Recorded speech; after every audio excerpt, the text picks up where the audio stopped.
Hitesh Cheliani is the co-founder and VP of Operations for Gluster, a TiE50 winner in the software space. Hitesh, it's a pleasure to welcome you. Thank you very much, Mateen. Pleasure to be here.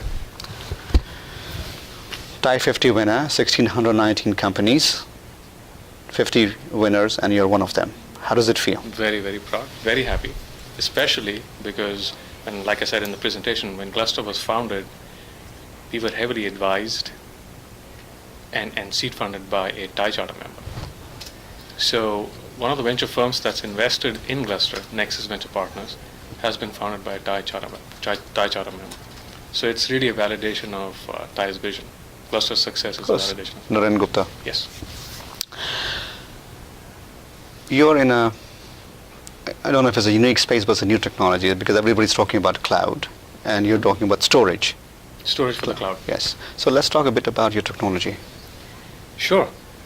We didn't start off in the storage space. So the two founders, Anand Babu Peryasamy, he goes by AB for obvious reasons, and myself are buddies, and we met in the previous company.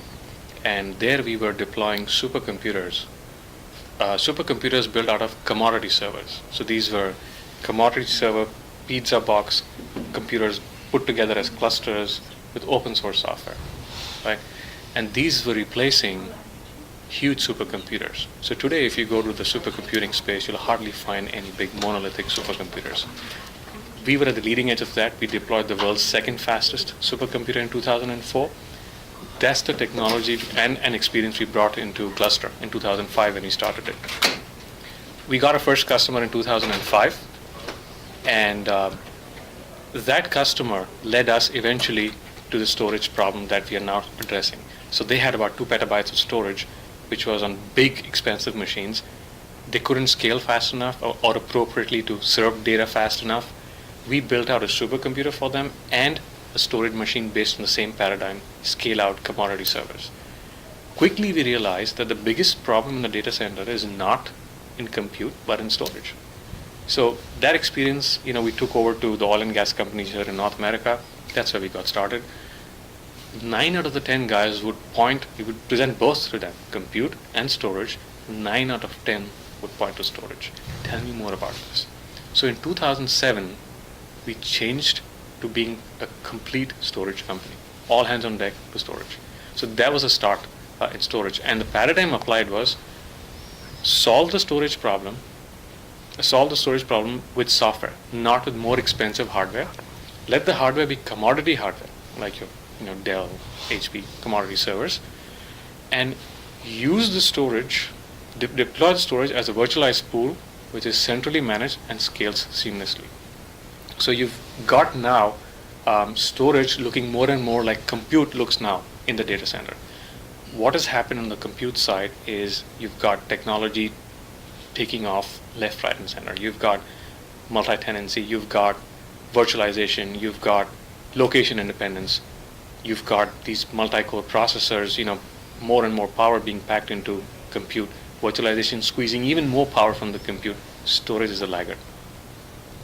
Storage has been the laggard, and that's where we come in. That's the problem we solve. For all of this big revolution in compute to really take effect and be pervasive, storage has to work in lockstep with compute, and that's what we're doing. So we're bringing that into the modern data center and applying it to private, public, and hybrid clouds. So one of the things that Gluster does is enables the move into hybrid clouds, which we believe is the future of cloud computing, by making it easy for people to move into the hybrid cloud by doing to storage what VMware and other virtualization companies have done to compute. So we talked about technology, but I want to learn about the entrepreneurial part of the story. Yeah. So if you can share it with us. Yeah, absolutely. So like I said, we were advised by a TiE Charter member, AB and myself. This was after we had deployed the second fastest supercomputer at the previous company. We moved out in 2005, multiple meetings at a Starbucks in Fremont.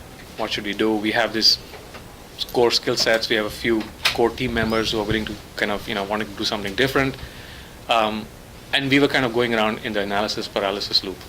So this is when we were advised by a TiE Charter member saying, guys, the people are good. You have something here, give it a shot. We just got going as a services business on the supercomputing side, peddling our expertise and our open source software, which we wrote, and peddling services around that open source software. We got going, dropped into our first customer, who happened to be the world's third largest oil company, by the way. And this was like in 2005. My partner, early 2006, my partner had gone to a conference in India, and I'm sitting. Our office was my home office in Fremont, and I'm talking to him from Fremont to India. And he says, "Hey, I've met these guys, PDVSA, Venezuela's national oil company. They're looking for us to build out a supercomputer like we did, the second fastest supercomputer that we did. You think we can do this?" I said, "Sure, we can do this, but it might not work. This is PDVSA, the third largest oil company, or third largest oil reserves under them. Let's give it a shot." This is me in my pajamas writing a $500,000 proposal with AB, coordinating with him, and ship it off to them. Sure enough, in 3 months' time, we get our first order for $500,000. Started recruiting in Bangalore. We needed people to deploy this supercomputer there. We went on site to Venezuela in 2006, deployed the supercomputer. Great success. They brought us into storage. Guys, this is also a problem we need you to solve. We looked at what was out there, the technology out there to deploy it, and again, be a service company, service that. Didn't like what we saw. Couldn't stand behind technology that we brought in from the outside. Said we have to write this ourselves. So in 6 months' time, we wrote Gluster, which is the Gluster file system, deployed it in Venezuela. It was a great success. Came back out, as I was telling you before, took what we did there to the oil companies here in North America, quickly realized that storage is a big pain point, and morphed the company to be a completely storage company in 2007. So we've had our troubles along the way. We were doing a lot of traction, a lot of companies coming in, asking for the product, asking for services around the product. We decided that now it's time to go out and get some venture funding. This was like early 2008. Got a term sheet, kind of didn't like the terms, and said, okay, we want to do this. Market crash. This was 2008. And this is October 2008. We're sitting with very little money in the bank, confident in our ability, had still backing of the angel investor who had seed funded the company, but really worried about the future of the company. We had 13 odd people in Bangalore, which is what I was really worried about. This is people who are passionate about what we're doing, passionate about the technology. How do we get across this hump? The market doesn't look very good. VCs had just shut down. Sure enough, Naren met with us. In 15 minutes, he decided to invest in the company. He knew what we were talking about. He knew about the operational side of things. And he said, look, he didn't tell us that then, but afterwards, after we closed, he said, look, the first 15 minutes, I saw something here, and I wanted to invest in you guys. So that's how it happened. From there, we've gone ahead. In 2009, the company was taking off, and I was the founding CEO then. But then, I quickly realized that I haven't done this before. We need someone with experience to come in and take this to the next level. We've got a great platform here. We want this to be taken to the next level. So it was a 6-month search for a CEO. We brought in our current CEO, Ben Golub, a great guy, has experience, has a very successful tenure at Plaxo, has been at VeriSign, multiple senior positions. So today we are a 3-pronged team. AB, Ben, and myself, we handle different areas and work fabulously well. We closed a second round of funding in December or November of 2010.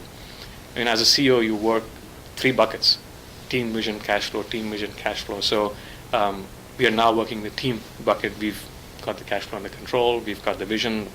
The product is accepted. 150 customers, about 200,000+ deployments, or rather downloads. 500 registered users. People like Box.net, Pandora are our customers. Partners Healthcare, huge healthcare company on the East Coast. Bright Cove. So and some I can't speak of right now, but a lot of traction, and I think we've come a long way from just being 2 guys starting in Starbucks in Fremont.